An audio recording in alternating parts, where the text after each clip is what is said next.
నాతో మనతో మాట్లాడున్నట్లుగా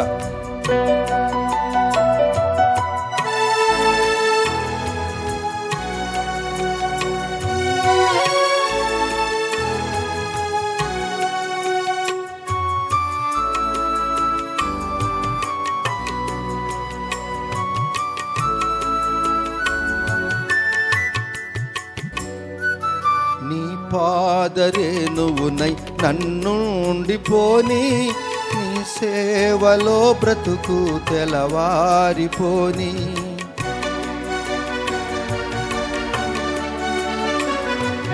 నీ పాదరేణువునై నన్నుండిపోని, నీ సేవలో బ్రతుకు తెలవారిపోని.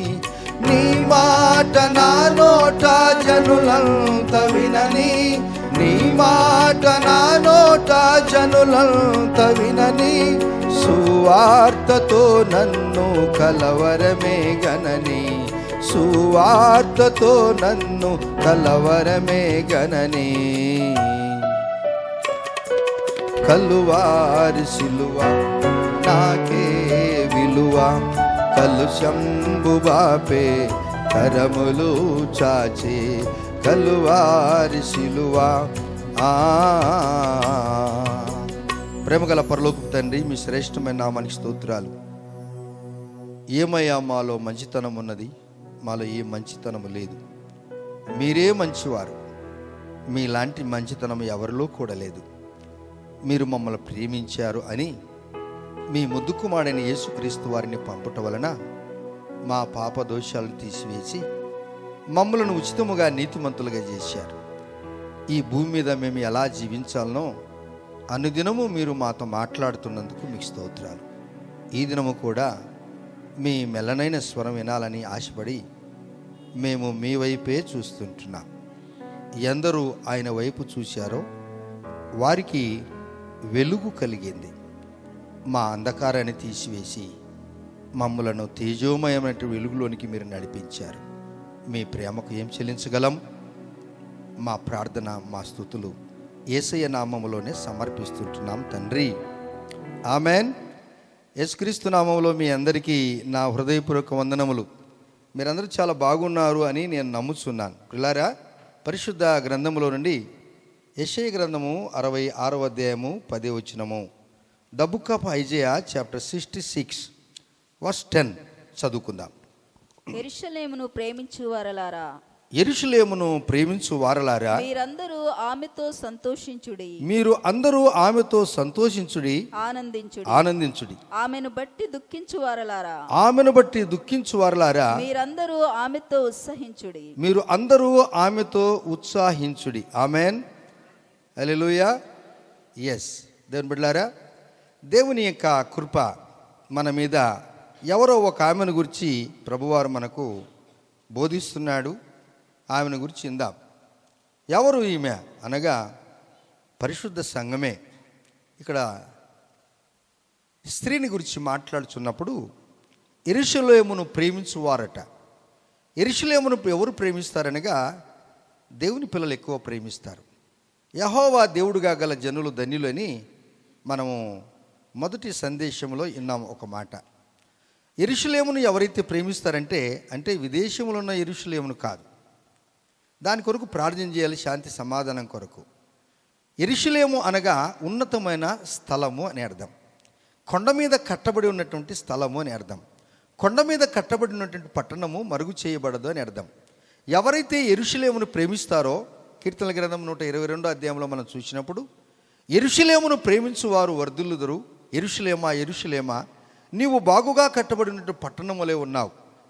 ఇది మొదలుకొని నిత్యము నీ రాకపోకలో నేను తోడుగా ఉంటాను. నీ చుట్టూ ప్రాకారం ఉన్నది అంటాడు. అంటే ఆ పట్టణాన్ని ఒక విశ్వాసికి సాదృశ్యంగా తీసుకొచ్చాడు యేసు ప్రభువారు.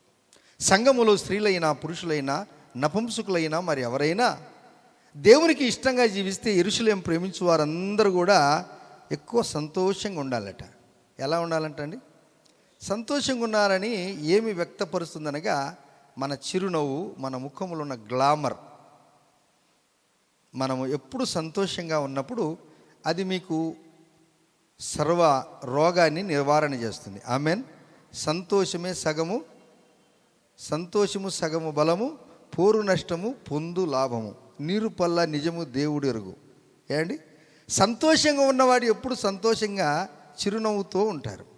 లేకపోతే ఏడుపు ముఖమోడు ఏం చేసినా కానీ బతికి ఉండి కూడా నవ్వలేడు. చచ్చిపోయినప్పుడు ఎలా నవ్వుతాడు? దేవుని పిల్లలుగా ఉన్నవారు, దైవజనుడు భక్త్ సింగ్ గారు చనిపోయినా కానీ ఆయన ఎప్పుడు నవ్వుతూనే ఉన్నాడు. కొందరు దైవజనులు, విశ్వాసులు, ప్రభువునందు విశ్వసించిన వారు చనిపోయినా కానీ నవ్వినట్లే ఉంటారు. ఇప్పుడు ఏమైనా చచ్చిపోలేదండి, బతికే ఉన్నారు అని అంటాడు. ఒక కేజీ బంగారం పెట్టినా కానీ, ఏంటి ప్రభు కేజీ ఇచ్చావా నాకు? కేజీ ఇచ్చావా స్వామి? కేజీ బంగారం ఇంకొక ఎవరికో 4 కేజీలు ఉందంట ప్రభువా, ఇంకా మళ్ళీ 3 కేజీలు ఎప్పుడు ఇస్తావు ప్రభువా? మళ్ళీ ఆయన మీద విరోధంగా మాట్లాడటం. దేని బిడ్డలారా, యెరూషలేమును ప్రేమించువారులారా మీరు సంతోషించండి. ఫిలిప్పీలకు రాసిన పత్రిక 4:4 ఏముంటుందండి? ఎల్లప్పుడూ సంతోషించండి, మరలా చెప్పేదని ఆనందించండి, మరలా ఆనందించండి, ఎప్పుడు సంతోషంగా ఉండండి అన్నాడు. ఎప్పుడెప్పుడు సంతోషంగా ఉండాలి? ఎల్లప్పుడు అంటే ఇంట్లో అందరూ ఏడుస్తున్నారనుకోండి, ఎవరైనా వచ్చి భిక్షగాడు వచ్చి అమ్మా భిక్ష ఆయన దేహి అన్నాడు అనుకోండి, పోవయా మాగసాట్లు మేము పడుతున్నాం, నువ్వు మళ్ళీ ఇప్పుడు భిక్ష ఆయన దేహి వచ్చావు అండి. ఆ భిక్షగానికి ఆ దినం అమ్మా ఏం పర్వాలేదు సార్, అట్లా పోయి రండి, లేకపోతే 10 రూపాయలు 2 రూపాయలు 1 రూపాయి ఇచ్చేసే అమ్ము అంటాడు. ఇంత దుఃఖములో కూడా, అటువంటి దుఃఖములోని యేసయ్య ఎవరినో ఒక బెగ్గర్ని మీ ఇంటికి పంపిస్తాడు. ఈయన చూడాలి ఈయన అసలు భక్తి ఏంటో అని. ఏమండి, ఒక అసలు భక్తి ఏంటో ఇట్లా చూడాలని వస్తాడు. ఒక ఇంటికి నిండా వృద్ధాపులు ఎవరు లేరు, దిక్కు దిశ లేరు. ఆమె ఇంటికి ఒక ఆయన వెళ్ళాడు. ఇంటికి వెళ్తే ఆమె ఎవరో వచ్చారు, పెద్ద ఆయన వచ్చారని ఆయన కూర్చోబెట్టి, ఆమె పాత సారీ కింద వేసి కూర్చోబెట్టి ఆయన పరామర్శించి, ఏమ్మా నువ్వు ఎక్కడున్నావు? ఏమంటే, ఎవరు లేరు సార్, నా పిల్లలను కష్టపడి చదివించి సంతరించి ఉన్నతమైన స్థితికి తెచ్చి వారిని విద్యావంతులుగా చేశాను, డాక్టర్లుగా, ఇంజనీర్గా మార్చబడ్డారు. వారందరూ నన్ను ఏమన్నారంటే, సార్ నువ్వు వెళ్ళి అనాథాశ్రమంలో మేము డబ్బులు పంపిస్తామన్నారు, నాకు వద్దు, నా బతుకు నేను బ్రతుకుతానండి సార్, ఆ గవర్నమెంట్ వారు పంపిస్తున్నటువంటి ఆ పెన్షన్తో నేను బతుకుతున్నాను సార్ అని. సార్ ఒక్కొక్కరు ఉండండి సార్, నేను సరిగా నా చెయ్యి కూడా ఉరుకుతుంది, నాకు చేత కాదు, పండు వృద్ధాపురాలు ఉండండి సార్. ఆ కుండలో నీళ్ళే ఆయనకి ఇచ్చిందట. ఆ కుండలో నీళ్ళు ఇచ్చి ఎప్పుడో దాచిపెట్టుకున్న 2 కర్జికాయలు కూడా నాయన మా ఇంటికి వచ్చి తినమని చెప్పిందంట. ఆయన బాగా చూసి వస్తానమ్మని వెళ్ళిపోయాడట. ఆయన పోయిన గంట సోటికే కలెక్టర్ ఆఫీస్ నుంచి సిబ్బంది వచ్చారట. అమ్మా నిన్ను కలెక్టర్ గారు పిలుస్తున్నారు. ఆ ఇంటికి వచ్చిన వారు ఎవరో తెలుసా? కలెక్టర్ గారు ఇచ్చారు. కలెక్టర్ని సృష్టించిన దేవుడు నీ దుఃఖాన్ని, నీ కష్టాన్ని చూస్తూ ఉన్నాడు. ఆ దినము ఆ గవర్నమెంట్ నుండి లేక కలెక్టర్ ఆఫీస్ నుంచి వారి సిబ్బంది ఆఫీస్ స్టాఫ్ వచ్చారేమో, కానీ నీకు పరిచర్య చేయటానికి దేవదూతలు రాబోతున్నారు. Praise the lord. నువ్వు కలిగిన దాంట్లో నమ్మకంగా ఉండి, యెరూషలేమును ప్రేమించువారు, యెరూషలేము కొరకు త్యాగమైపోయేవారు, దేవుని పిల్లల కొరకు త్యాగమైనటువంటి యేసు ప్రభు వారు తన ప్రాణమునే ఇచ్చాడు, తన రక్తాన్ని కార్చాడు. నా పిల్లలు నా వలే ఉండాలని ఆశపడ్డాడు. నా బిడ్డల కొరకు నేను ఏమైనా చేస్తానన్నాడు, నా ప్రాణమే త్యాగం చేస్తానన్నాడు. యేసే అన్నాడు, నీ వెండి బంగారములు ఆయన అడగలేదు, నీ హృదయము దేవుని ఆలయము, నీ హృదయము దేవుని ఆలయము. నీకు తెలుసా, నీ దేవుడు నీ జీవితంలో గొప్ప కార్యాలు చేయటానికి ఎప్పుడు ఇష్టపడుతూ ఉంటాడు. దేవుని బిడ్డలారా, నీ జీవితంలో అద్భుతమైన కార్యాలు చేయాలి అంటే యెరూషలేముని ఎక్కువ నువ్వు ప్రేమించాలి. తదుపరి అంటాడు, మీరందరూ ఆమెతో ఆనందించండి. ఎవరు ఈమె? ఈమె ఎవరు? ఈమె ఎవరు? ఈమె ఎవరు? ఎవరు అనగా అనాది కాలములోనే ఆదాము అవ్వలు. అవ్వ ఏం చేసిందనగా దేవునికి విరుద్ధంగా పనిచేసింది, తన భర్తకు విరుద్ధంగా పనిచేసింది. దేవునికి విరుద్ధంగా పనిచేసింది, తన భర్తకు విరుద్ధంగా పనిచేసింది. వారిరువురు కూడా భార్య భర్తలు వెలివేయబడ్డారు. ఆదికాండం 3:24 వారు ఏదెను తోటలో నుండి వెలివేయబడ్డారు. ఆహ్లాదకరమైన వాతావరణంలో ఉన్నవారు, దేవుని మందిరముగా పరిగణింపబడిన వారు, దేవుని యొక్క సన్నిధిని పరీక్షించిన వారు, దేవుని కొరకు జీవించువారు, ఏదైనా తోటలో ఏ కష్ట నష్టాలు లేకున్నటువంటి వారు దేవుని సన్నిధానం దూరం అయిపోయినప్పుడు వారు ఏడిచారు. కానీ ఏడ్చి పశ్చాత్తాపడలేదు వాళ్ళు. అయ్యో మమ్మల్ని ఎల్లగొడుతున్నావా అనేటువంటి మాట కూడా రాకుండా అప్పుడు దేవుడు వారిని శపిస్తాడు. వారి ముగ్గురిని శపిస్తాడు. ఒకటి ఆదామును శపిస్తాడు, తన భార్యను అవ్వను శపిస్తాడు, పామును అనగా సర్పాన్ని కూడా శపిస్తాడు. ఈ ముగ్గురిని శపిస్తాడు. శపించినప్పుడు నీకు స్త్రీ సంతానికి విరోధం అంటాడు. ఆదికాండం 3:15 నీకు స్త్రీ సంతానికి విరోధము, నీ జీవిత కాలమంతా సర్పముతో అంటాడు. నీ జీవిత కాలమంతా నువ్వు నా పిల్లలను మోసము చేసావు గనుక నీ జీవిత కాలమంతా నీవు నేలను ప్రాకుతావు, నేల మట్టి తిని బ్రతుకుతావు. ఏండి, నేలను ప్రాకుతావు, నేల మట్టి తిని నువ్వు బ్రతుకుతావు. అంటే ప్రాకుతావంటే ఇంతకుముందు ఆ సర్పము ప్రాకేది కాదు, ఒకప్పుడు దానికి కూడా రెక్కలు ఉన్నాయండి. ఏ విధంగా దేవదూతలు రెక్కలు కలిగి ఉన్నాయో అలాగనే రెక్కలు కలిగి ఉన్నటువంటి దానికి రెక్కలు ఇరగదీశాడు యేసు ప్రభువారు. రెక్కలు ఇరిగిపోయాయి గనుక ఇప్పుడు ఏమైపోయింది, తన బ్రతుకు అనగా ప్రాకుకుంటూ జీవితంలో ఎప్పుడే కానీ ఆ సర్పం అనేది చక్కగా వెళ్ళిన దినాలు ఉండనే ఉండవు. తన జీవితకాలం అంతా వంకర టింకరగానే వెళ్ళిపోతుంది. పాము నడిచి చూసారా, పాము వెళ్ళిన జాడదులు చాలా ఈజీ అండి. అది ఎక్కడైనా మన్ను మీద పోయిందంటే ఇక్కడ పాము వెళ్ళిపోయిందని తెలిసిపోద్ది. ఏంటంటే అది ఇలా జిగ్జాగ్ లైన్లో వెళ్ళిపోతుంది. అపవాది యొక్క కుతంత్రములు కలిగినటువంటి వ్యక్తులు కూడా అనేక పర్యాలు వారు తిన్నగా చక్కగా స్థిరంగా ఉండకుండా ఇట్లా అట్లా పోతుంటే యెరూషలేమును నువ్వు ప్రేమించినావని ఏమి గుర్తు ఉంది? ఆదాము యొక్క శాపము, అవ్వ యొక్క శాపము, పాము యొక్క శాపము అది ఇలాగనే సంప్రదించి వస్తున్నప్పుడు దేవుడు అవ్వనైతే శపించాడు, కానీ కన్యమరియ గర్భాన్ని దేవుడు ఆశీర్వాదించాడు. హల్లెలూయా. కన్యమరియ గర్భాన్ని దేవుడు ఆశీర్వాదించాడు, దీవించాడు. ఆమె గర్భములో తన జీవితంలో ఎప్పుడే కానీ ఈ ప్రపంచాన్ని సృష్టించిన దేవుడు నా గర్భంలో పుడతాడా అని ఎప్పుడు కూడా ఆమె తలంచుకోలేదు. అయితే ఆమె ఎప్పుడైతే పరిశుద్ధాత్మ వలన గర్భము ధరించిందో ఇరుగు పొరుగు వారు ఎన్ని నిందలేశారో తెలుసా? ఆ నిందలు భరించటానికి దేవుడు ఆమెకు శక్తి బలమునిచ్చాడు. నీతిమంతుడు తన భర్త కాబోతున్నటువంటి యోసేపుతో దేవుడు మాట్లాడాడు. యోసేపు అంతకు ముందే అంటున్నాడు, నేను ఎవరికి తెలియకుండా ఈ అమ్మాయి జీవితం పాడు చేయకుండా, ఈమె భవిష్యత్తు పాడు చేయకుండా మెల్లగా ఈమెకు నేను విడాకులు ఇస్తాను అని అనుకున్నాడు. అయితే అదే రాత్రి ప్రభువైన యేసుక్రీస్తు వారు అంటున్నాడు, యోసేపు నువ్వు భయపడవద్దు, ఈమె పరిశుద్ధాత్మ వలన గర్భము ధరించింది కనుక ఈమెను నువ్వు చేర్చుకున్నట్టుకు నువ్వు ఏమే కానీ ఎనుదియొద్దు. చపలు కొట్టి దేవుని చూద్దామా? నీకు నిందలు అపనిందలు దేవుని కొరకు జీవిస్తూ ఉన్నప్పుడు ఇటువంటి పరిస్థితులు వచ్చినప్పుడు గుర్తు చేసుకో, అలనాడు దేవుడు దేవదూతలతో కన్యమరియతో మాట్లాడాడు. అలనాడు దేవుడు భర్త కాబోతున్నటువంటి యోసేపుతో మాట్లాడిన దేవుడు పక్షపాతి కనుక ఆ దినము వారితో మాట్లాడిన దేవుడు ఈ దినము నీతో నాతో మనలందరితో కూడా న్యాయమైన కార్యము ఎప్పుడూ చేస్తూ వస్తాడు. Praise the lord, praise the lord. Yes, అందుకంటాడు. ఇప్పుడు ఈ యొక్క సంఘాన్ని ప్రభువారు చదవండి మీరు, అపోస్తుల కార్యములు 20:28. The book of acts chapter 20:28 చదువుకుందాం. అపోస్తుల దేవుడు తన స్వరక్తమిచ్చి సంపాదించిన తన సంఘమును కాయుటకు పరిశుద్ధాత్మ మిమ్మును దేనియందు అధ్యక్షులుగా ఉంచెనో ఆ యావత్తు మందను గూర్చియు మీ మట్టుకు మిమ్మును గూర్చి జాగ్రత్తగా ఉండండి. ఇప్పుడు సంఘం ఎవరిదండి? యేసయ్యది. ఆమేన్. ఎవరిదండి సంఘం? సంఘంలో ఎవరెవరు ఉంటారు చెప్పండి? పురుషులు, స్త్రీలు అందరు ఉంటారా? నపుంసకులు ఉంటారా? అందరు ఉంటారు. సంఘం కొరకు రక్తం కార్చింది ఎవరు? యేసు ప్రభువారు. అనగా ఆమె అనే మాటకు వచ్చినప్పుడు మనం చూద్దాం. ఇక్కడే ఎఫెసీయులకు రాసిన పత్రిక 1:22-23. The book of Ephesians chapter 1:22-23. మరియు మరియు సమస్తమును ఆయన పాదముల క్రింద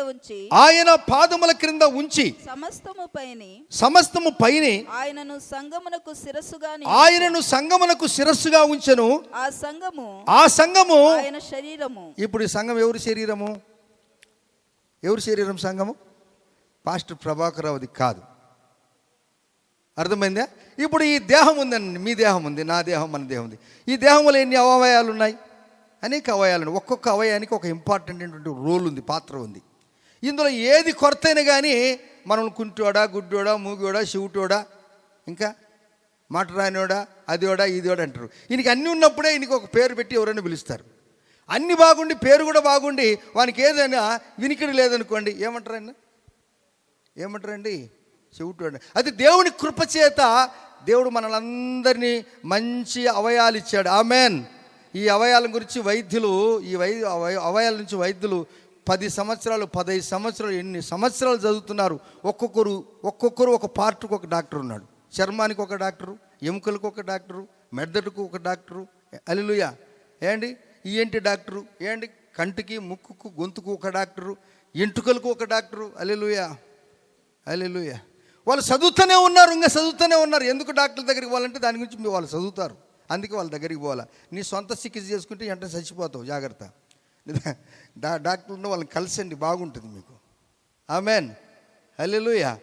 దేవుడు మనతో ఏం మాట్లాడుచున్నాడు అనగా, సంఘము ఆయన శరీరము సమస్తము పూర్తిగా నింపుచున్న వాని సంపూర్ణత అయి ఉన్నది. దేవుని యొక్క అవయవాలు ఉన్న మనమందరము కూడా దేవుని body. We are the body of the Christ. మనమందరము బాడీలో ఏ విధంగా అవయములు ఉన్నామో యేసు ప్రభువులో మనం అందరము కూడా కలిసి ఉన్నాము. ఆయనతో కలిసి ఉన్నాము కనుక అనుకుందాం. ఒక చిన్న మాట, ఇది చిటికెన వేలు అంటారు, ఇది రింగ్ ఫింగర్ అంటారు, ఇది మిడిల్ ఫింగర్ అంటారు, ఇది ఇండెక్స్ ఫింగర్ అంటారు, దీన్ని థంబ్ అంటారు. చిన్న వేలు, మధ్య వేలు, రింగ్ ఫింగర్, ఉంగరం పెట్టేది ఈ ఏలుకే. హల్లెలూయా. ఎడమ చేతి 2 పెళ్లి చేసుకున్న వాళ్ళకి అర్థమైంది. పాస్టర్ గారు ఎడమ చేతి రింగ్ ఫింగర్, రింగ్కు ఈ రింగ్ వేస్తారు. ఇది మధ్య వేలు, ఇది చూపుడు వేలు, ఇది ఏమంటారండి తంబు, బ్రొటన వేలు అంటారు. ఇవన్నీ కూడా ఏం పర్వాలేదులేండి, నాకు 20 ఏళ్ళు ఉన్నాయి, కింద 10 ఏళ్ళు, పైన 10 ఏళ్ళు, కాళ్ళకు 10 ఏళ్ళు, ఇక్కడ ఏళ్ళు. ఇక్కడ దీనికి గోరు మట్టుకు వెళ్ళిపోయింది అనుకోండి, ఏం పర్వాలేదు అనుకుంటాడా ఈ దేహం అంతా?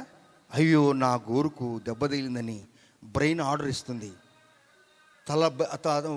మెదడు చెప్తుంది ఇది నొప్పి. ఎప్పుడు ఈ నొప్పి అంతా ఈ బాడీ అంతా చెబుతూ ఉంటుంది, జుమ్ జుమ్ జుమ్ అని నొప్పి చేస్తుంది. అలాగనే నీ బాడీ అంతా కూడా, శరీరం అంతా కూడా ఒక చిన్న చిటికెన వేలుకు దెబ్బ తగిలితే ఎంత బాధపడుతుందో, ఈ దేహాన్ని సృష్టించిన యేసయ్య నీ దేహంలో ఎక్కడైనా ఒక చిన్న పాపం ఉంటే యేసయ్య చాలా బాధపడుతూ ఉంటాడు. ఎంత ప్రేమయా నీకు నా మీద, ఎంత ప్రేమయా. సంగముగా ఉన్న మేము నీ అందు ఆనందించే కృప మాకు ఇచ్చారు స్వామి. అందుకే మీరు ఆమె యందు ఆనందించండి. చూడండి, రండి మరలా యెషయా గ్రంథం 66వ అధ్యాయము 10వ వచనము 2వ భాగము. మీరు ఆమెతో సంతోషించి ఆనందించండి, ఆమెను బట్టి దుఃఖించువారలారా. అబ్బా, ఏమిని బట్టి? ఇప్పుడు మీరు నాకు చెప్పాలా. సంఘాన్ని బట్టి దుఃఖించేవారు ఏండి?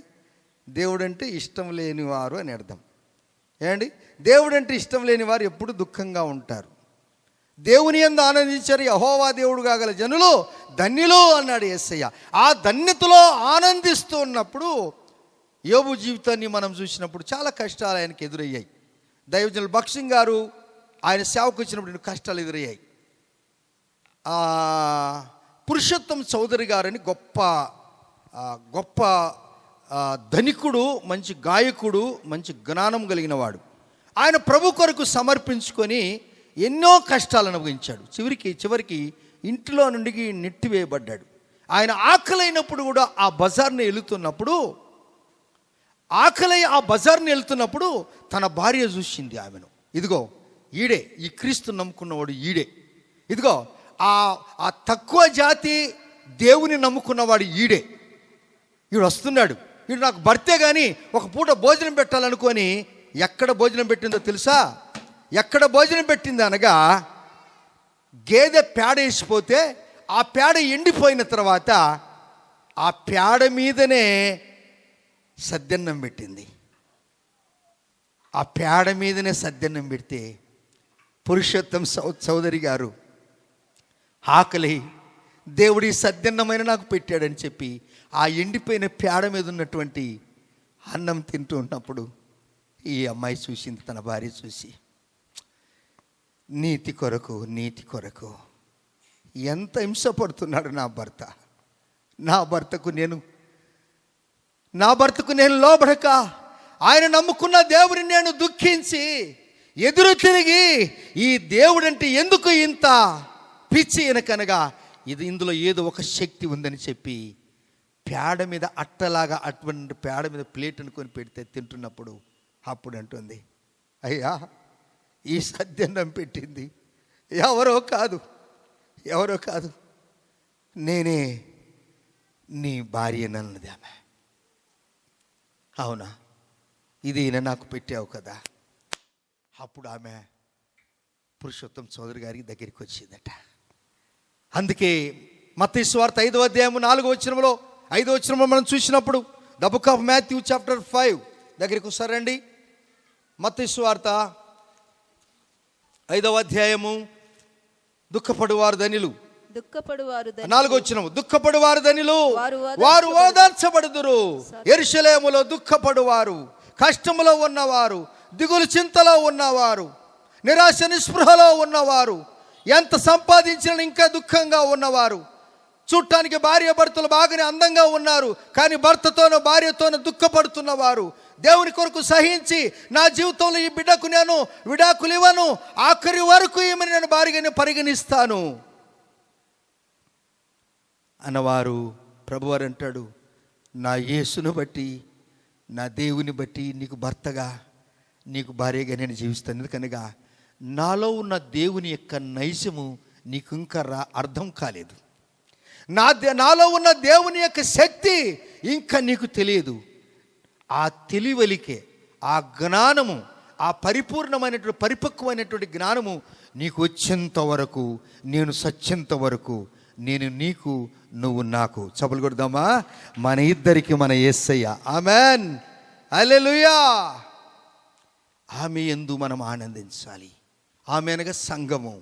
ఆ సంఘము కొరకు ప్రభువారు ప్రాణం పెట్టాడు, రక్తం గడిచాడు. నా బిడ్డలారా, నా దగ్గరికి రండి. ఇలాంటి భక్తులందరూ ప్రభు సన్నిధిలో ఎప్పుడు దేవుని స్తుతిస్తూ ఆరాధిస్తూ ఉంటారు. అనగా ఆయన ముఖము నేను చూస్తే చాలు, ఆయన దీవించే, ఆయన మనల్ని దీవిస్తాడు, ఆశీర్వాదిస్తాడు. అందువలన భక్తులు ఎప్పుడు కూడా దేవుని మీద ఆధారపడి, ప్రియ యేసు రాజును నేను చూచిన చాలు, మహిమలో నేను ఆయనతో ఉంటే చాలు, నిత్యమైన మోక్ష గృహమును నందు చేరి భక్తుల గుంపులో ఏమండి హర్షించిన చాలు అని భక్తుడు పాట పాడుతూ, కష్టములోనే, దుఃఖములోనే, ఏడుపులోనే, ఆ కుష్ఠరోగులైతే ఆ స్థితిలో ఉన్నవారు ఈ చేతులన్నీ కూడా కురూపులు, చీము, రక్తము, ఈగలు దొలుతున్నప్పటికీ కూడా చప్పట్లు కొట్టడానికి కూడా చేత కానప్పుడు వాళ్ళు ఇలా చప్పలు కొడతారండి. దేవుని ఎరిగిన బిడ్డలు, కుష్ఠరోగులు గలవారు. హల్లెలూయా, హల్లెలూయా. దేవుడు మీకు చేతులు ఇచ్చాడా? 10 కింద కాళ్ళకు 10 ఏళ్ళు, పైన చేతులకు 10 ఏళ్ళు ఇచ్చాడా? 10 తంతుల సితారా ఇది. ఆమెన్. వాళ్ళకు చేతులు లేని కుష్ఠరోగులే చప్పలు కొడితే మనం చప్పట్లు కొట్టి దేవుని స్తుతించాలా లేదా? చెప్పరు. హల్లెలూయా. మీరందరూ దేవుని యొక్క శరీరం, ఆయన అవయం, నేను మనమందరము. ఆయన మన దేవుడు, ఆయన మన శిరస్సు, ఆయన మన రక్షకుడు. ఆ దేవుడు గొప్పవాడు. ఆ దేవుని గణపరుద్దాం, స్తుతిద్దాం. ఎస్.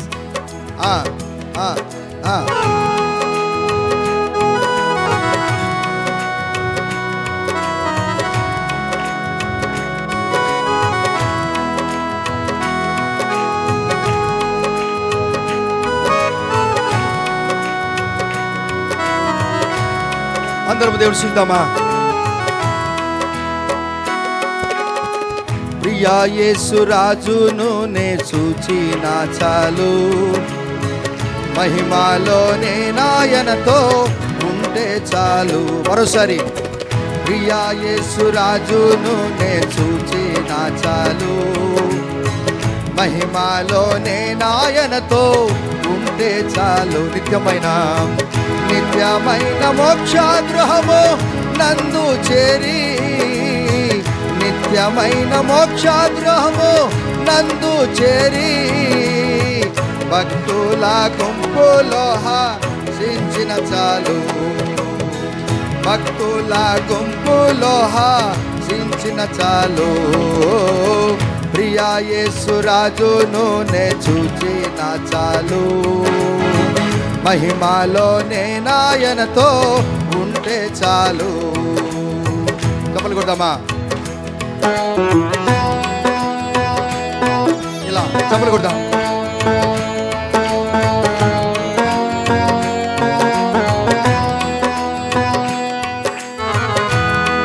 దేవా స్తోత్రాలు. మీరు ఇచ్చిన సంఘములో, మీరు రక్తం గార్చి ప్రాణం పెట్టిన సంఘములో మమ్మల్ని ఆనందింపజేయమన్నారు ప్రభువా. నీకు స్తోత్రాలయ్యా.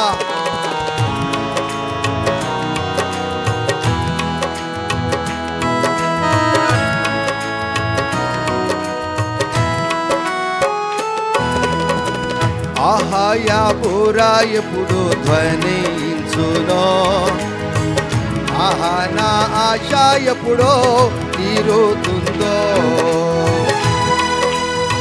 అయ్యా నీ బూర వినగానే సంగముగా ఎత్తబడతాం. ఆహాయా బూరా ఎప్పుడు చూనో, ఆహా నా ఆశ ఎప్పుడు తీరుతుందో. తండ్రి నా కన్నీటిని తుడచునెప్పుడో, తండ్రి నా కన్నీటిని తుడచునెప్పుడో. ఆశతో వేచి ఉండే నా హృదయం, ఆశతో వేచి ఉండే నా హృదయం. ప్రియా యేసు నే చూచిన చాలు. మహిమలోనే నాయనతో ఉండే చాలు. ఆమెతో మీరు సంతోషించండి. ఎవరితో? అబ్బా పాస్టర్ గారు భలే మాట చెప్పాడండి, మా ఆమె నిడిచి ఎవరితోనే సంతోషించమని అని అనుకుంటున్నారా? నో, ఇది ఆధ్యాత్మికమైన మాటలు చెప్తున్నాను, బాగేనండి. Praise the lord. సామెతల గ్రంథం the book of proverbs chapter 5 verse 18 and 19. 5వ అధ్యాయము 18, 19 చదవండి. ఎస్. నీ ఊట దీవెన నందును, నీ యవన కాలపు భార్య యందు చాలు. 2 అర్థాలు. ఓకే, సంఘాన్ని గురించి మాట్లాడుతున్నాను నేను, శరీర విషయం నేను మాట్లాడట్లేదు. యేసుప్రభు వారు తన యవన కాలంలో తన రక్తం ఇచ్చాడు, నిన్ను ప్రేమించాడు. మనందరికీ దేవుడు ఆధ్యాత్మిక జీవితంలో భర్త అయి ఉన్నాడు. ఆయన సృష్టించిన మనకు ఆయన భర్త. సంఘములో ఉన్న మనం అందరము కూడా ఆయనకు సిద్ధపడుతున్నటువంటి కన్యకలము, వర్జిన్స్, కన్యకలము. పెళ్ళైన వారైనా పెళ్ళి కానివారైనా మనకు కలిగిన దాంట్లో తృప్తి కలిగి జీవించి, మనకు కలిగిన భర్త భార్యతో తృప్తి కలిగి జీవించి, పెళ్ళి కాబోతున్న వారు వారి యొక్క శీలాన్ని బాగా కాపాడుకొని, వారికి రాబోతున్న భార్య భర్త కొరకు వారు ఎదురు చూసి, వారు నమ్మకంగా జీవించినప్పుడు ఈ దేహాన్ని, ఈ శరీరాన్ని కాపాడుకుంటూ పరిశుద్ధంగా జీవిస్తున్న వారు దేవునికి ఆలయము. ఆమేన్ చెప్పండి. యేసుప్రభు వారు రాబోతున్నాడు, పెళ్లి కుమారుడుగా రాబోతున్నాడు. ఆయన నిన్ను నన్ను పరలోక రాజ్యానికి తీసుకెళ్ళటానికి వరుడుగా రాబోతున్నారు. మనందరికీ ఆయన ప్రధాన కార్యక్రమం ఎక్కడ చేయబోతున్నాడో తెలుసా? మధ్యాకాశములో అక్కడ పెళ్లి జరుగుతుందండి. ఇదంతా కూడా పరిశుద్ధంగా మనం జీవించినప్పుడు 7 సంవత్సరాలు మనకు అక్కడ పెళ్లి విందు ఉంటుంది. హల్లెలూయా. క్రైస్తవ జీవితంలో ఒక నమ్మకం అండి, ఎక్కడ కూడా ఈ నిరీక్షణ లేదండి దేవుని బిడ్డలారా. ఇది మనకు మాత్రమే ప్రభువారిచ్చారు. ఈ నిరీక్షణ మనము కలిగి జీవించినప్పుడు అంటాడు, నీ ఊట దీవెననందును, నీలో నుండి వచ్చు జీవ జలపు ఊట, నీ నోట పాట, నీ జిహ్వ పాట, నీ యొక్క నోటి నుండి ఏమొచ్చినా దేవునికి మహిమ ఉండాలంట. ప్రైదులాడు. నీ ఊట దీవెననందును నీ యవన కాలము భార్య యందును సంతోషించుము.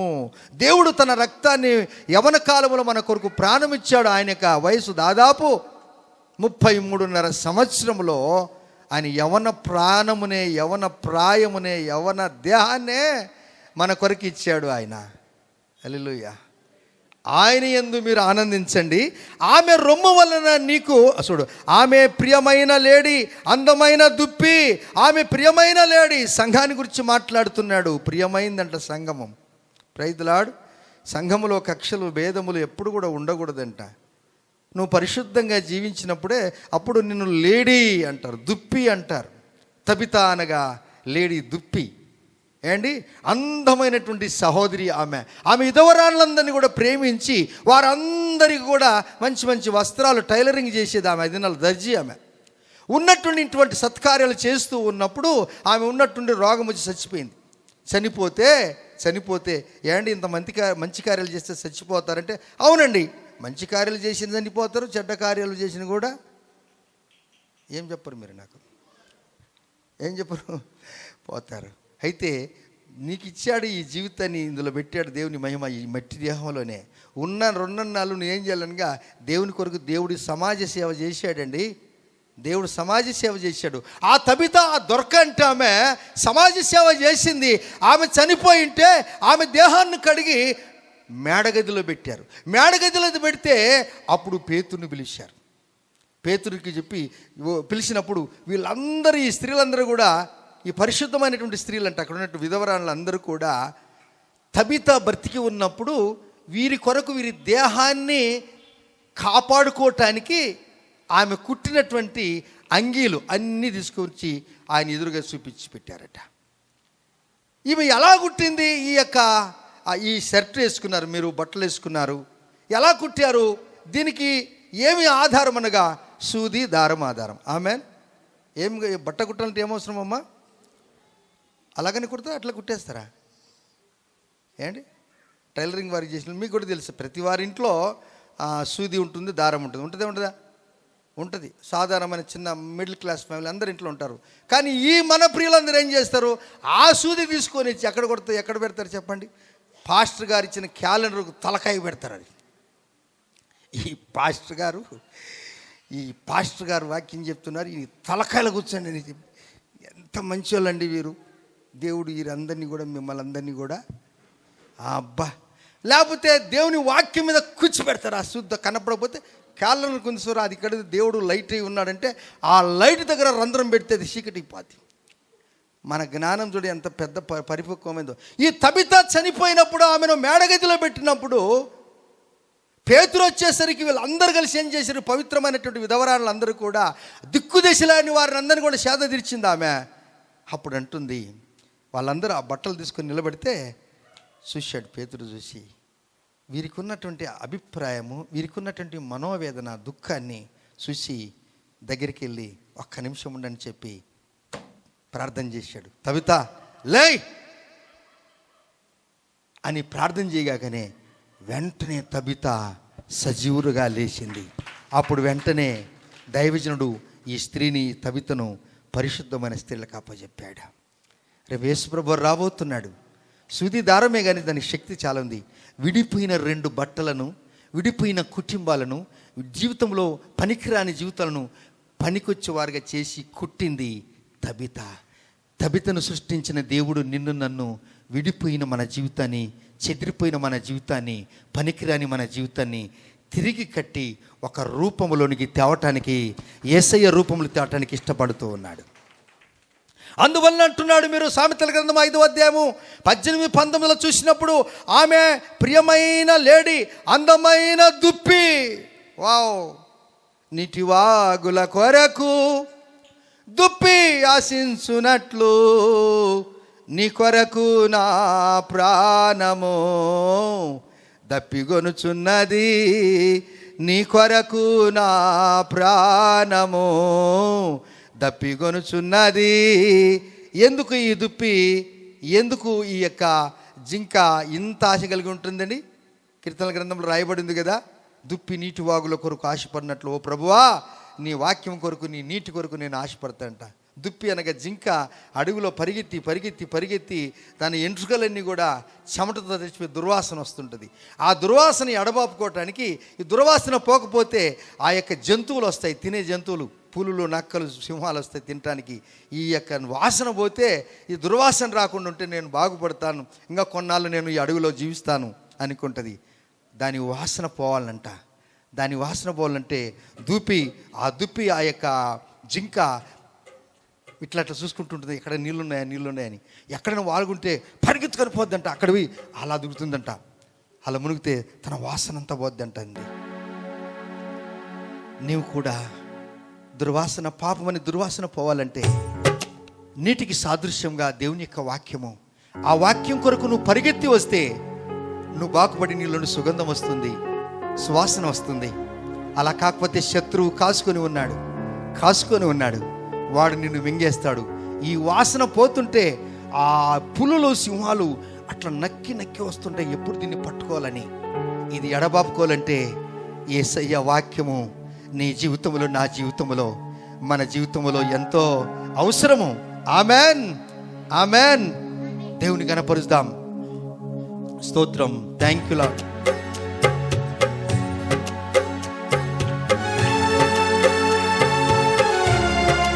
నాయనా నీ వాక్యం నాకు అవసరమయ్యా.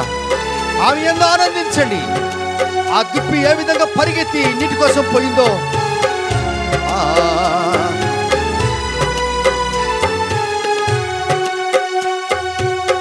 నీటి వాగుల కొరకు దుప్పి ఆశించునట్లు, నీ కొరకు నా ప్రాణము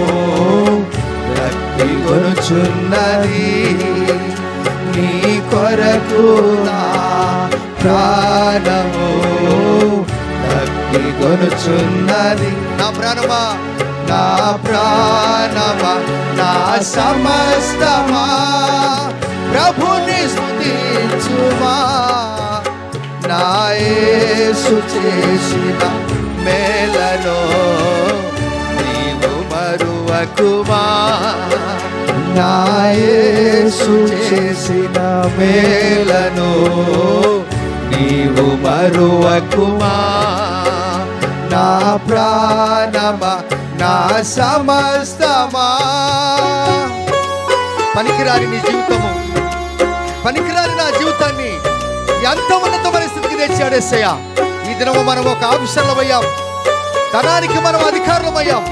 మనకు ఆరోగ్యం ఇచ్చాడు యేసయ్య, తన బలం మనకి ఇచ్చాడు యేసయ్య. దేవుని స్తుతిద్దామా?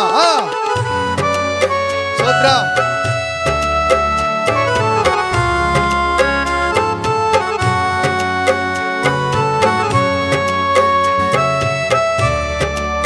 ఎందుక ఎంతగా ప్రేమించావు మమ్మల్ని, వాళ్ళ ఏ మంచితనం ఉన్నదనియా. పనికిరాని నన్ను నీవు పైకి లేపితివే, క్రీస్తనే బండ పైన నన్ను నిలపితివే. ఎందుకయ్యా నాకు ఇంత ప్రేమ నా మీద? పనికిరాని నన్ను నీవు పైకి లేపితివే, క్రీస్తనే బండ పైన నన్ను నిలపితివి. నా అడుగులు స్థిరపరచి బలమునిచ్చితివి. నా అడుగులు స్థిరపరచి బలమునిచ్చితివి. నీదు అడుగు సాడలనే వెంబడింతు ప్రభునే, వెంబడింతు ప్రభు. నా ప్రాణమా, నా సమస్తమా ప్రభుని స్తుతించుమా. నా యేసు చేసిన మేలను నీవు మరువకుమా. నా యేసు ఏం మంచితనం ఉంది ప్రభువా. మరువకుమా నా ప్రాణమా నా సమస్తమా. పనికిరాని జీవితం అండి. ఎక్కడ కుగ్రామంలో ఉన్న మా జీవితాలను దేవుడు అధికారులుగా చేశాడు. దేవుడు మా కుటుంబాలను, మిమ్మల్ని కూడా ఉన్నతమైన స్థితికి తెచ్చాడు దేవుడు. దేశదింబరమై తిరుగుతున్నటువంటి మన జీవితాలను, రౌడీలుగా తిరుగుతున్నటువంటి మన జీవితాలను ఈ దినము ఏం చేశాడు దేవుడు? ఆమె యందు మీరు ఆనందించుడి, ఆమె రొమ్ము వలన నీవు ఎల్లప్పుడూ తృప్తి పొందుచుండవు. శారీరకమైన మాటలు నేను మాట్లాడట్లేదు, మరొకసారి నీకు చెప్తున్నాను. ఒక తల్లి బిడ్డ ఏడుస్తూ ఉందంటే ఎంతమంది పురుషులు ఉన్నప్పుడు కూడా బస్సులోనైనా, ట్రైన్లోనైనా, డ్యూటీలోనైనా, ఎక్కడికి వెళ్ళైనా కానీ కొంచెం అలా పక్కకు తిరిగి చెంగు వేసుకొని కుమారుని తన రొమ్ము దగ్గర ఆంచుకొని ఏడుస్తూ ఉంటే ఎవరికి కూడా భయపడకుండా నా బిడ్డ ఏడుస్తున్నాడని పిల్లవానికి పాలిచ్చినట్టుగా ఆ పాలు దేవుని యొక్క వాక్యం అండి. ఆ పాలు దేవుని యొక్క వాక్యము. మొదటి పేతురు 1వ అధ్యాయము, మొదటి పేతురు 2వ అధ్యాయం మొదటి నుంచి మీరు చూసినప్పుడు మీరు వాక్యం అనే నిర్మలమైనటువంటి వాక్యం అనే పాలతో మీరు పెరగాలి అంటాడు. నిర్మలం అంటే అసలు కల్తీ లేనిది అని అర్థం. నిర్మలం ఆ పరిశుద్ధమైన వాక్యములో మనం పెరిగినప్పుడు అంటాడు, ఆమె ప్రేమ చేత నిత్యము నీవు బద్ధుడై ఉండు. ఆమె అనగా సంఘము. ఆ సంఘములో నీవు ఎలా ఉంటావు అనగా ప్రేమకు హత్తుకొని ఆనుకొని ఉంటావంట. శారీరకంగా ప్రేమలను అంతతోటి ఆమెను ఆనుకొని ఉండలేవు. దైవిక ప్రేమ, దైవికమైనటువంటి పాలు వాక్యములో నువ్వు ఎరిగినప్పుడు యేసయ్య అంటాడు, ఇప్పుడు మీరు మరలా యెషయా గ్రంథం 60 దగ్గర ఆఖరణ ముగించుకుందాం. 11వ వచనములో మీరు అందరూ ఆమెతో ఉత్సాహించండి, ఆదరణకరమైన సన్యములు మీరు కుడిచి తృప్తి పొందండి, ఆమె మహిమ అతిశయము అనుభవించుచు ఆనందించుడి. ఏమండి, దేవుని వాక్యము నిర్మలమైందండి, ఇందులో కల్తీ లేదండి. ఈ వాక్యము రాసిన వారు ఎవరు అనగా 1600 సంవత్సరములు 40 మంది భక్తులు ఒకరికి తెలియకుండా ఒకరిని గురించే రాశారు. సభలు కూడా దేవుని చూద్దామా? వాట్ ఏ అమేజింగ్ విజ్డమ్ అండి. ఎటువంటి జ్ఞానం ఇచ్చాడండి దేవుడు వారికి. అసలు మనం శోచనీయం ఇది. మన కంటికి కనబడని, చెవికి వినబడని, హృదయానికి అగోచరమైన కార్యములు 16.5 సంవత్సరము 40 మంది భక్తులతో ఒకరికి తెలియకుండా ఒకరితో పరిశుద్ధాత్మ దేవుడు రాయించాడు. ఒక్కరిని అనగా నజరేయుడైన యేసును గురించి మాట్లాడాడు. అదే సంఘము. ఆ సంఘములను నువ్వు ఆనందిస్తున్నావా, దుఃఖిస్తున్నావా? దుఃఖములగిన ఉన్నట్లయితే దేవుడు నిన్ను ఓదార్చే దినము దగ్గరికి వచ్చింది. నీ దుఃఖ దినములు సమాప్తమాయను. మోకరిద్దాం, ప్రార్థన చేసుకుందాం, కళ్ళు మూసుకుందాం. నా జీవితం అంతా ప్రభువా దుప్పి నీటి వాగుల కొరకు ఆశపడినట్లుగా నీ వాక్యము కొరకు నేను ఆశపడి ఆతురత కలిగి వేగముగా పరిగెత్తుకొని వచ్చి, నేను రాకపోతే శత్రువుడు కాచుకొని ఉన్నాడు. నాలో గనక దుర్వాసన, చెమట వాసన బయటికి వెళితే శత్రువు రాబోతున్నాడు. పులి, సింహము, తోడేళ్ళు, నక్కలు, శత్రువులు వస్తున్నారు, కనిపెట్టుకొని వస్తున్నారు. కాపాడుకోవాలంటే నాలో నుండి దుర్వాసన పోయి సుగంధ సువాసన వెదజల్లాలి అంటే నీ వాక్యముతో నేను కట్టబడినప్పుడు ఆమెతో యెరూషలేమును ప్రేమించువారలారా మీరందరూ ఆమెతో సంతోషించుడి, ఆనందించండి. ఆమెను బట్టి దుఃఖించువారలారా మీరందరూ ఆమెతో ఉత్సాహించండి. ఆదరణకరమైన ఆమె స్తన్యములు, తల్లి యొక్క స్తన్యములు కుమారునికి తృప్తినిస్తాయండి. Mother breast is best milk. తల్లి యొక్క రొమ్ము, పాలు కుమారునికి శ్రేష్టమైనదని వైద్యులు చెబుతూ ఉంటారు. తల్లుల కంటే గొప్పవాడు మన ప్రభు అయిన యేసుక్రీస్తు వారు. తల్లులను సృష్టించిన దేవుడు మన ప్రభు అయిన యేసుక్రీస్తు వారు. ఒక తల్లిని తల్లిగా పిలిచాలంటే దేవుని కృపే కదా. ఆదాము ఎనుకబడిపోయాడు, హవ్వ ఎనుకబడిపోయారు, శాపాలకు గురి అయిపోయారు. కన్య మరియ తన జీవితాన్ని కాపాడుకున్నది. ఆ కన్య మరియ గర్భములోనే ప్రపంచ సృష్టికర్త ఉద్భవించాడండి. ఆయనే నజరేయుడైన యేసు. ఆ వాక్య దేవుడు ఇది మనతో మాట్లాడుతున్నాడు. పూర్వకాలమున మన పితరాలతో ప్రవక్తలతో మాట్లాడిన దేవుడు ఈ దినము మనందరితో మాట్లాడుతున్నాడు. ఆయనే నజరేయుడైన యేసు. ఆయన శరీరధారి అయి మన మధ్యన కృపాసత్య సంపూర్ణుడిగా ఉన్నాడు. దేవాని పాదములకు స్తోత్రాలయ్యా. నేను స్తుతిస్తున్నాం, గణపరుస్తున్నాం.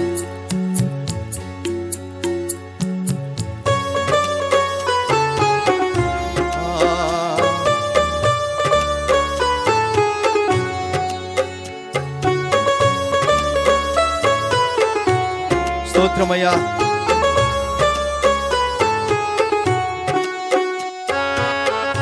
చప్పలు కొడదామా? ఒకటే స్టెప్.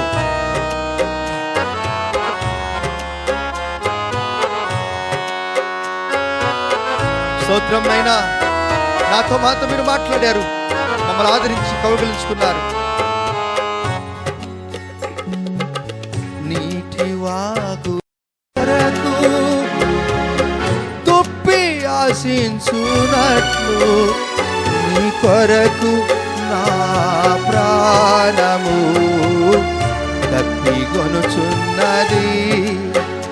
నీ కొరకు నా ప్రాణము తప్పిగొనుచున్నది. మరోసారి. నీటి వాగుల కొరకు తుప్పి ఆశించునట్లు నీ కొరకు అయ్యా నా శరీర దేహంలో దుర్వాసన నీ కొరకు నా ప్రాణము. అందరం గలమెత్తి దేవుని స్తుతిద్దామా? నా ప్రాణమా నా సమస్తమా ప్రభుని స్తుతించుమా. నా ఎన్ని మేలండి బ్రదర్, ఎన్ని మేలు సిస్టర్, ఎన్ని మేలు చేశాడు బ్రదర్ నీకు. తమ్ముడు ఎన్ని మేలు చేశాడు నీకు. అయ్యా మేలను నీవు మరువకుమా. నా ప్రాణమా నా సమస్తమా. చప్పలు కొడదామా? దేవుని స్తుతిద్దామా?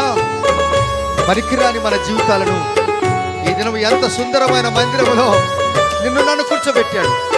పండితుల్లాగా బైబుల్ ఇచ్చాడు మీకు, నాకు ఒక ఉన్నతమైన స్థితి ఇచ్చాడు మనకు.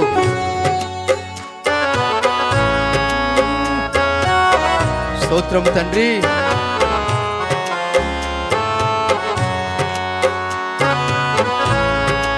నైనా నీ కొందనాలు మా జీవితంలో ఇంత ఉన్నతమైన స్థితికి మీరు తెచ్చారా. పనికిరాని నన్ను నీవు పైకి లేపితివి. క్రీస్తనే బండ పైన నన్ను నిలిపితివి. అయ్యా నీ సంఘము బండ. పనికిరాని నన్ను నీవు పైకి లేపితివి. క్రీస్తునే బండ పైన నన్ను నిలపితివి.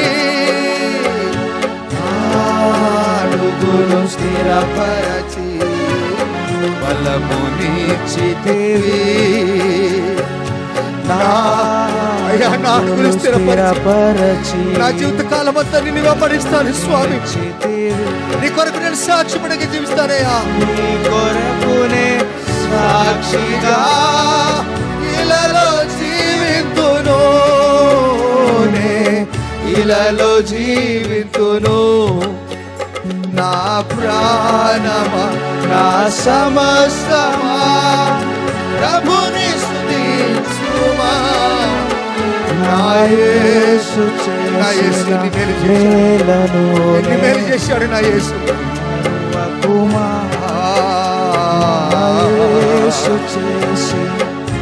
అయ్యా నా యేసు నా యేసు చేసిన మేలనునే నీవు మరువకుమా. అందరం కలిసి నా యేసు నా యేసు. గలమెత్తి దేవుని స్తుతించు. ఎన్ని డైరీలు రాసిన సరిపడవు సిస్టర్, నీవు తమ్ముడు ఎన్ని డైరీలు రాసిన సరిపడవు నాన్న. నా యేసు చేసిన మేలను నీవు మరువకుమా. ఆఖరిసారి నా యేసు ನಮ್ಮ ಕೈಗಳ ಮೇಲಕ್ಕೆತ್ತಿ ದೇವರನ್ನು ಆರಾಧಿಸೋಣ. నీవు మరువకుమా నా ప్రాణమా నా సమస్తమా ప్రభుని స్తుతించుమా. నా యేసు. గోడలన్నీ కూడా దేవుని స్తుతించాలి. నువ్వు కూర్చున్న కుర్చీ దేవుని స్తుతించాలి. నీ కింద ఉన్న సాప దేవుని స్తుతించాలి. మరువకుమా నా యేసు నీలో ఉన్న దుర్గంధత పోవాలంటే, దుర్వాసన పోవాలంటే, దుప్పి ఏ విధంగా నీటి వాగుల కొరకు ఆశపడినట్లుగా వాక్యము కొరకు యెరూషలేమును నువ్వు ప్రేమించినప్పుడు, స్తోత్రం నాయనా, నీకు స్తోత్రాలు. ప్రభు కొరకు జీవించాలని ఇష్టపడ్డావా? ఎస్, నేను యెరూషలేమును ప్రేమిస్తాను. ఆమె స్తన్యపానముల వలన నాకు తృప్తి కలుగుతుందని తన వాక్యము ద్వారా పసికందు ఏ విధంగా తల్లి పాల వలన తృప్తి పొందుతుందో, నీవు నేను మనం అలాగని తృప్తి పొందుతాం. Breast milk is best milk. తల్లి యొక్క పాలు చాలా పవిత్రమైన అని వైద్యులు చెప్తారు. వైద్యులను సృష్టించిన దేవుడు,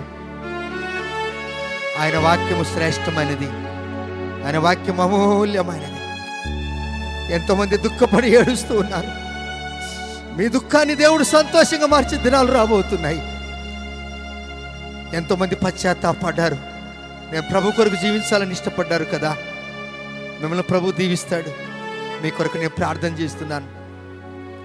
మా రాజా, రాజాది రాజా, నీ పాదములకు వందనాలు. మా జీవిత కాలమంతా మిమ్మల్ని ప్రేమిస్తాం. మీ ప్రేమ మమ్మల్ని ఏది కూడా ఎడబాయదు. మరణము తప్ప ఏది ఎడబాయదు. నీ కొరకు మేము సాక్షులుగా జీవిస్తాం. మీ కొరకు మేము ఏమైనా చేస్తాం. ఎందుకనగా మీరు మా కొరకు సమస్తము చేశారు. దేవాదిగా ఈ వాక్యమైన నీ బిడ్డలందరినీ పేరు పేరు వరుసను దీవించి ఆశీర్వదించండి. అనారోగ్యములు, కష్టములు, దుఃఖములు, ఏడుపులు, కన్నీరు, బాధలు, చెప్పుకోలేని సమస్యలు నీ బిడ్డలు ఎవరైతున్నారో నానా అయ్యా, వారిని ముట్టి స్వస్థపరచు ప్రభువా. సమాధానముగా ఎల్లుడి. ఆమె యందు మీరు ఆనందించుడి, ఆమె యందు మీరు ఆనందించుడి. మీ యందు మేము ఆనందించి కృప మాకు ఇచ్చారు. మీ చిత్తమైన మరల మేము కలుసుకుని స్తుతించి కృపనిస్తారని ఈ దినము ఎవరైతే జన్మదినం జరుపుకుంటున్నారో, ఎవరైతే వివాహ దినం జరుపుకుంటున్నారో వారిని దీవించి ఆశీర్వదించండి. ఎవరి ఇంట్లోనైనా జరగరాని కార్యం ఉన్నట్లయితే ఆ కుటుంబాన్ని ఓదార్చండి. దుఃఖములున్న వారిని ఓదార్చండి. సమాధానముగా ఎల్లుడి. మీలో ఉన్నవాడు లోకములో ఉన్న వాడి కంటే గొప్పవాడు అని చెప్పిన మాటలు జ్ఞాపకం చేసుకుంటూ యేసయ్య నామములోనే ప్రార్థించి అడిగి పొంది ఉన్నాము తండ్రి, ఆమెన్. మన తండ్రికి దేవుని ప్రేమ, కుమారుని యొక్క కృప, పరిశుద్ధాత్మ దేవుని యొక్క నిన్న సహవాసము ఇక్కడున్న మన అందరికీ యేసయ్య కృప, సమాధానము, ఆదరణ, స్వస్థత సదాకాలము అనుగ్రహించునుగాక. Amen, amen. ప్రభువు మిమ్మల్ని దీవించునుగాక. ఈ యొక్క వీడియో మీకు నచ్చినట్లయితే ఇతరులకు ఫార్వర్డ్ చేసి మీరు ఆశీర్వదింపండి. God bless you.